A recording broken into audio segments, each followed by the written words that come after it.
তো চলো বানানো যাক এই কিউট বার্থডে গিফটটা। তো এর জন্য লাগবে আমাদের এমন একটি কার্ডবোর্ড, যেটা আমি নিয়েছি পুরোনো খাতার পেজ থেকে। তো এটা আমি এভাবে কেটে নিয়েছি, মাঝখান দিয়েও কেটে নিয়েছি। তো এটা এখন আমি ভাঁজ করে নেব। তো দেখতে পাচ্ছ যে এইভাবে ভাঁজ করে নেবা। তো আটাটা আগে লাগাই নিতে হবে। তো আমি আটাটা লাগাই নিই। এই জায়গা দিয়ে পুরাটা আটা দিবা। এইভাবে প্রথমে আমরা টিস্যু পেপারটা লাগাই নেব। পরে টিস্যু পেপারটা লাগাতে কঠিন হবে, এই জন্য আগেই টিস্যু পেপারটা লাগাই নিই। তো হাত দিয়ে মিক্স করে দিচ্ছি। তো এখন টিস্যু পেপারটা লাগাই নিব।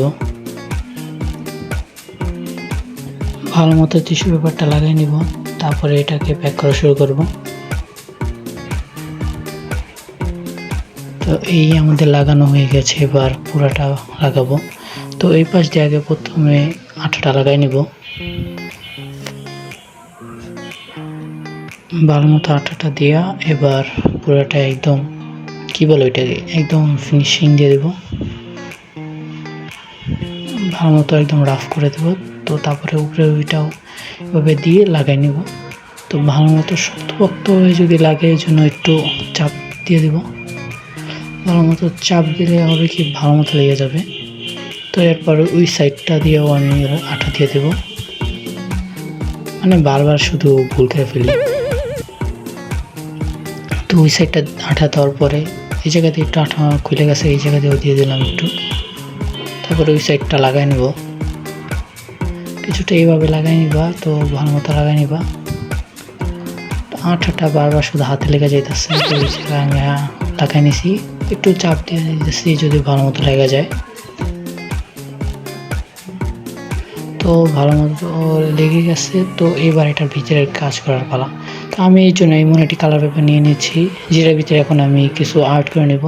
প্রথমে আমি একটা ভুট টাইপ কিছু একটা বানাতেছি, যেটা বার্থডের জন্য। বোর্ডটা বানানোর পরে আমি এই জায়গায় কিছু ডিজাইন করে দেব। কিন্তু আবার ভিডিওটা মনে হয় ভালো মতো বোঝা যাচ্ছে না, কিন্তু আমি জায়গায় বানাইতেছি। তো আরও কিছু ডিজাইন করে নেব। ডিজাইনটা করার পরে তো এই জায়গায় আমি একটা ম্যাচের কাঠের সাইডের অংশটা নিয়ে নিয়েছি। তো এটার উপরে আঠা লাগাই নেব এটার পিছনে লাগানোর জন্য। তো আঠাটা লাগাই নিলাম। তারপরে এটার পিছনে এটা লাগাই নিব ভালো মতো। তো এই তো ভালো মতো লাগাই দিলাম। এটা একটু চাপ দিয়ে দেবো যে শক্ত মতো লেগে যায়।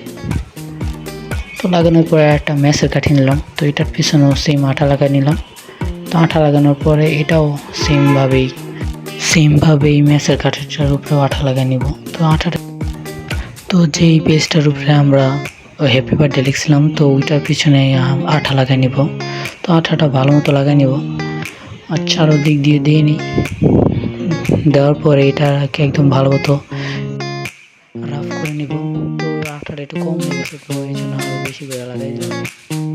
ভালো মতো একদম দিয়ে নিতেছি, যদি ভালো মতো আটকে যায়। আঠাটা একটু বেশি দেওয়ার কারণ হচ্ছে ভালো মতো যদি আটকে থাকে। তো দেওয়ার শেষ এবার ভিতরে লাগাই দিব।